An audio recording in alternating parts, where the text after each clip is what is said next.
Рухан беше много зает човек. Работеше до късно и винаги мислеше за пари. Родителите му, Прия и Мохан, живееха в малко, тихо село. Те бяха отгледали Рухан с голяма любов. Те се уверяваха, че той винаги има храна и хубави дрехи, дори ако това означаваше, че те самите оставаха без. Сега Рухан имаше добра работа в големия град.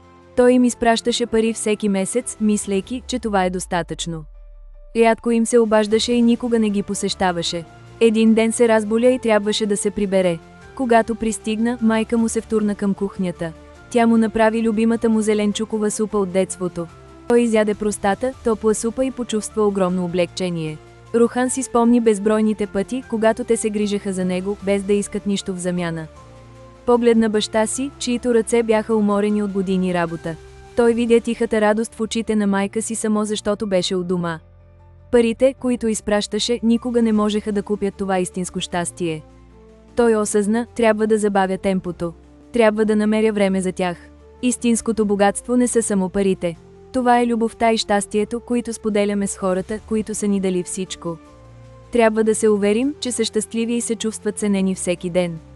Това е най-големият урок, който можем да научим. Не чакайте, докато стане твърде късно. Бъдете благодарни за родителите си и им покажете любовта си сега. Абонирайте се за Bulgarian Repo и ни разкажете любимия си родителски спомен в коментарите.